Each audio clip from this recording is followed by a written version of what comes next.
we got the mic. Is my mic on? Am I on? Yeah. Yeah. As a tripping kosher video production family, I like to take the opportunity of that one time a year to celebrate our anniversary.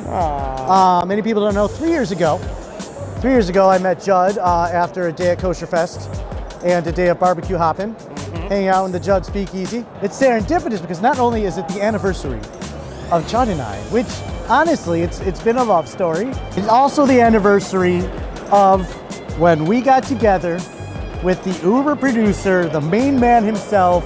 We could never get this done without the supreme leadership of Tzvika Tal, the Predator, producer, editor, portmanteaued extraordinaire. 2 years ago is when we brought him here to sell him on the concept. I think 15 minutes in, he said, all right, it's a thing, we're gonna do this. And thank God we get to live that adventure every day. So today we're at Kosherfest. It is the trade show, the oldest and largest trade show focusing exclusively on the kosher market. Yes. Everybody wants to know why I never let Judd speak. Well, give him a chance. Here's your chance. All right, let's go.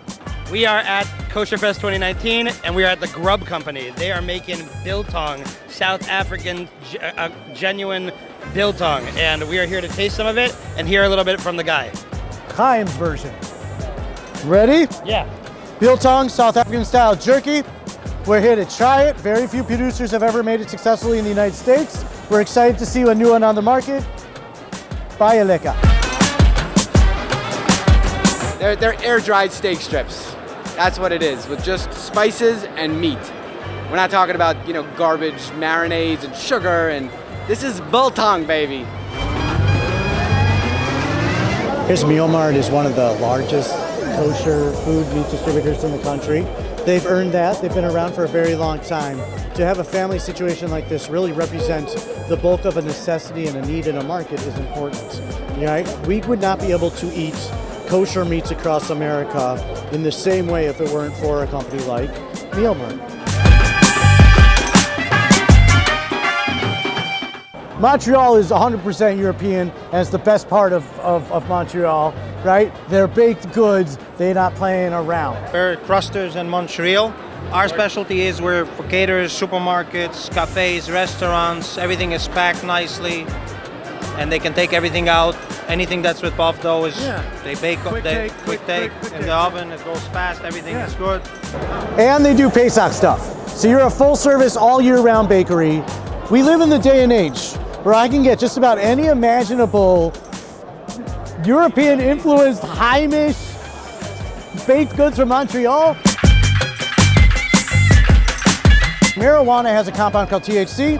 That's what gets you high. Marijuana also has a compound called CBD. That's what gets you everything else. CBD, hemp-derived CBD specifically in the United States, is now fully legal, and certain people are finding a certain amount of relief with it. There's something that happens. It's also getting a lot of recognition because of its kosher status and availability, because what we're kind of looking at is the medicinal benefits of something like marijuana, but without the stigma. All right, this is hemp. It is legal. It is not going to get you high. The New Amsterdam products are very unique. We've been in the industry since 2012. We have 2 medical marijuana dispensaries in the state of Oregon. We also cultivate our own genetics, and we do our own extractions. The genetics that we're breeding are unique, and unique as such that we're able to achieve the coveted terpene profiles. No terpenes, no medicine. The more terpenes, the more medicine. Terpenes are the flavors, he is correct. We see patients from all walks of life with all formats of ailments. This is the flower. From the flower, we extract the oils. The delivery methods of hemp are known. They're always known to smoke. Mankind has been smoking since mankind has been mankind. But for those not wanting to consume smoke, we have extracted the medicinal characteristics and oils from the plant and converted them into a much simpler, very effective delivery system of an extract. This extract is a pure extract from the hemp plant, only broken down for dosaging purposes. And of course, we only use organic MCT, which is known to be the favorable carrying agent of the plant. I'm talking with Isaac today. Isaac's at the show, working with Chef Man and whatever other companies. they brought something that caught my eye that I think needs a little bit of discussion. They have here today a kosher certified cast iron cookware. And before you roll your eyes and say, oh, why does cookware need a hechsher? I'm going to hear with Isaac, and he's going to tell us why it's important to have cast iron hechshered, what it does for the kosher keeping community. So traditionally, cast iron cookware has been seasoned with animal-based seasonings, which of course poses several kashrut problems. We have created a seasoned cast iron pan exclusively from plant-based oils, which are not only good for people who are observing kosher, but also for vegans. And we use a proprietary blend of plant-based oils that enhance the surface and make it non-stick, create that seal, as we said earlier. And we're happy to be here today. We live in the golden age of kosher. We get to see things like specialty high-end chocolates. Ogojoli is a great story to see in kosher startup. We're talking about hand spray painting the bite for you. These are the luxury chocolate kosher. This is a tier of chocolating in the United States that doesn't exist in the kosher market, really outside of you guys. First flavor that you're gonna find is a passion fruit. It'll explode in your mouth. This is a chocolate ganache, chocolate inside chocolate. What could be better? A limoncello, it's got a little bit of liqueur, but it's a real bold flavor. The pomegranate with blood orange and a little bit of passion fruit also. Down here you've got a mild mint and a marzipan amaretto. There's an incredibly bright acidic passion fruit going on. The joy here is the incredibly delicate chocolate layer that takes care of the acidity. You are tempered as the chocolate is tempered, and the textures are very nice because there's such a shell on that top layer, and it kind of oozes into the chocolate. And by the time you crunch through the bottom layer of chocolate, you've gone past passion fruit shock to passion fruit and chocolate. There's an OG of the kosher world, the one and only man that probably introduced kosher sushi to the kosher keeping world, for sure in the States. He's the surimi, he's the everything you needed. That man is the man, Dan Berlin. Today, we are happy to have the younger scion, Jess Berlin, on camera. Hi. This is Jess. Jess, can you tell us about Zamaze? I'd be happy to tell you about Zamaze. So Zamaze is a meat alternative made out of shiitake mushrooms, and we have two different versions. We have two different lines. We have a vegetarian version that has shiitake mushrooms, egg whites, and seasonings. That's it. Our ingredient list is short, and it's all ingredients that you can find in your kitchen. That's our edge. There's a lot of different meat substitutes out there, but none of them are as clean and good for you and good for the planet as this one. This is our burger, and this is the shiitake mushroom, egg, and seasoning. This is our vegan bacon flavor, and this one is our barbecue brisket. We always want to recognize legends. This man is moderating a group of over 50,000 people, which really represents the bulk of the kosher restaurant keeping community in the United States. This man is important to us. We think that he's been a boss man about it. It's never been an easy job. He's always been fair and kind and just kind of doing what he had to do. As long as everybody understands that, like, this is a hard place to be. Can you tell my wife all this? Because she thinks like, what are you doing on Facebook all day? It's our first time at Kosherfest. We met somebody lovely. She's taken her life passion and she's created a great kosher career out of it. She is the OG. This is Tzipora Rothkopf. Most important person as far as kosher goes and Korean goes in the world right now, right, is the lovely Miss Tzipora Rothkopf, owner and proprietor of Coco Foods, the first person to really bring certain Korean hard-to-source products kosher. It's a life passion and a life dream. Also owner and proprietor of the only kosher Korean restaurant in the world? In the world. In the world? In the old city? Sephora, tell us all about your jam while I eat some of this dock. Now we make all our food with our sauces and our ingredients, and you really can taste the real authentic food, the kosher Korean. Like our basic sauces with this red pepper, and this is a soy sauce. It's all gluten-free, and the miso also gluten-free. And this is the winners, the gochujang.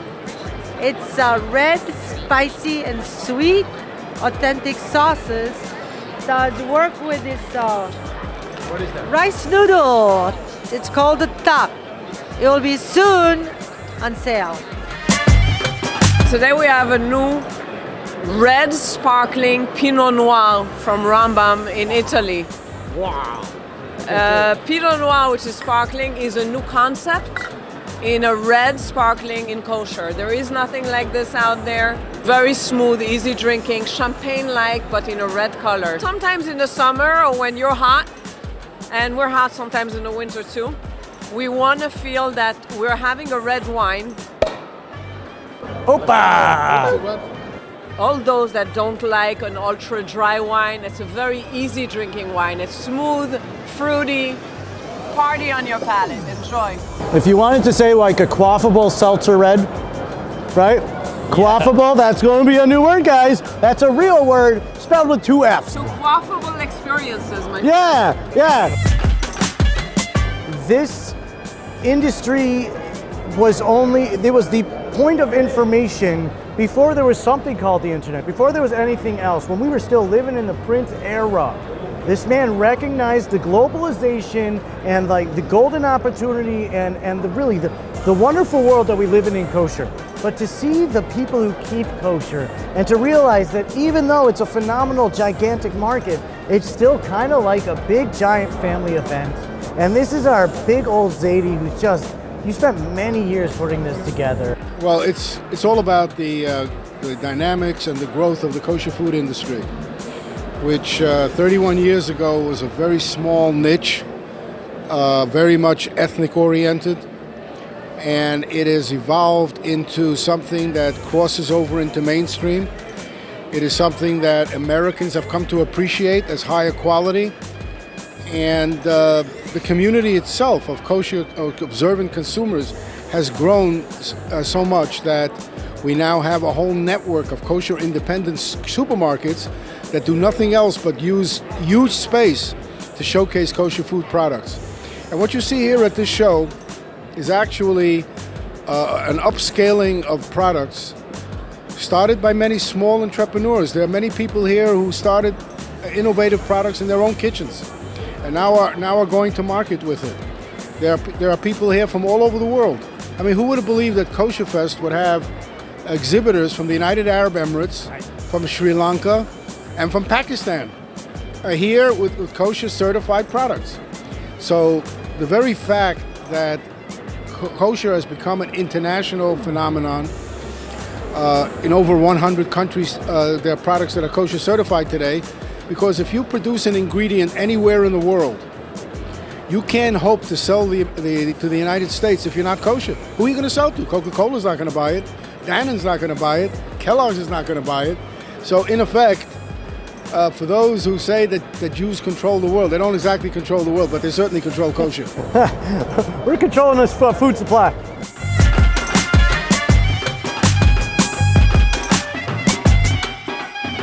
Someone goes to Trader Joe's, they see a product made in some state, they look at it and it's being certified by a local VOD, a local certification agency. How in the world are they supposed to know who they are? They don't know that rabbi. They got to make phone calls. Maybe their rabbi had a friend from way back when. He knows the guy. Very long. So what we've done is we have an app and we have a card that you can keep in your wallet. And it gives you, most of the accepted, recommended, standardized level kosher orthodox, which we have, confirmed that they keep up to standard. They visit. Kudos to the CRC for making the network and setting those benchmarks, and for providing that easy to find information on a card, now available on an app, which can be found at your local app store, CRC Kosher app. Just type it in, Google Play, iPod, you got it.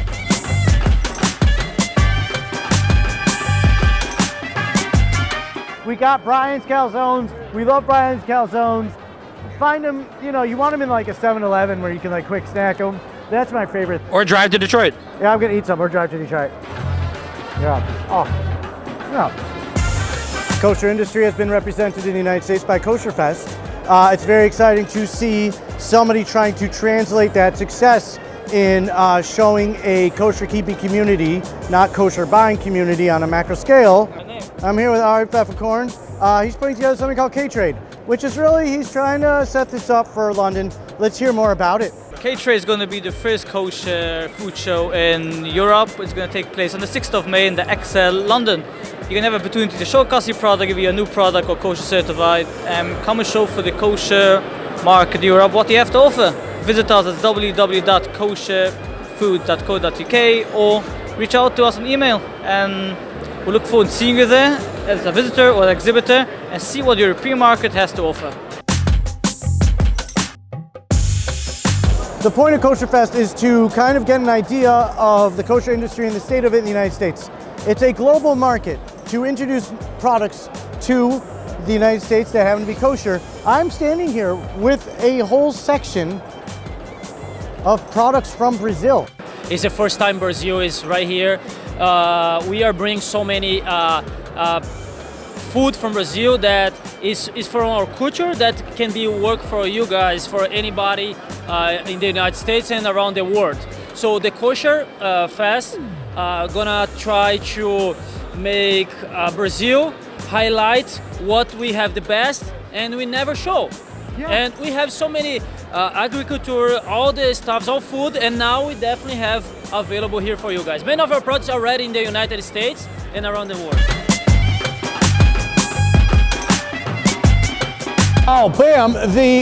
The trend that we've seen in the national market in the United States is CBD. CBD is something that is found to be beneficial. It is not marijuana, it is from hemp, right? This is the future of certain types of medicinal. By getting access to CBD now, it's really helping move forward a medicinal movement in it, and that's why we want to applaud it.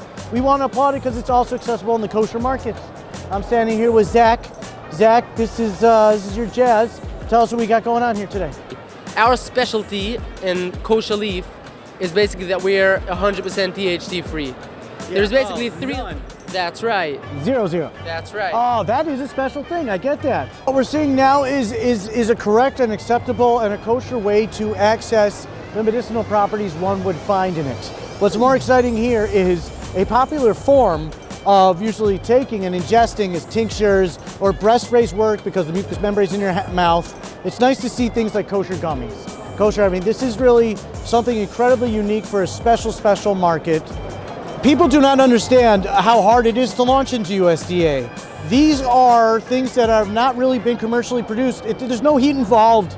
It all is about having something called a HACCP plan. Something that shows that you're making sure your salts and your moistures and the controls are ridiculous and they're very hard to do. So to put the pressure through and make a USDA plant in this style is a very hard task. Can you describe the difficulties of entering a USDA market doing this specifically? It is a huge undertaking. The main reason is because if I was making a hot dog company, the USDA has protocols for what goes into a hot dog, the way it's made. Charcuterie is too new because none of this stuff has ever touched any heat. It's all stayed in a cool environment, in a cool temperature and humidity controlled environment. The USDA has no protocols for that. So what we're doing, we have to write out every process that we're doing, and it has to be validated that what we're doing is safe and that every single thing will be safe. That is our tagline, lick your way to paradise. Love it. That go right up with your tripping kosher, huh? We are here today with Buzz Cocktails, Buzz Pop Cocktails. I'm hoping it's the middle ground between hella refreshing, but also still maintaining the buzz. We're the world's first and only adult push pop. This is 100% all natural, authentic Italian sorbet, and each one is made with a full shot of premium alcohol. This is our Caribbean Breeze, which is orange, pineapple, and white rum. All of our products, like I said, are 100% all natural, no artificial colors, flavors, preservatives, additives, chemicals, high fructose corn syrups, imitation sugars. This is our Caribbean Breeze sorbet. It is fresh oranges, fresh pineapples, and white rum. It's 10%. Go ahead. It's 10% ABV, 20 proof, full shot of premium alcohol in there. It's like having a super cocktail, and it's refreshing because it's cold. What? Gosh darn it. I did not. Well, I will not share an ice pop with you. No. We share food all the time. No. Give me this sample. Take another one. Take a sample. Get out of here. Blueberry pomegranate with tequila. Come on now. I've drank more on this filming trip in the past 24 hours than I think I've had in the past 3 months. Oh my God, you guys are really tripping kosher, aren't you? Yeah.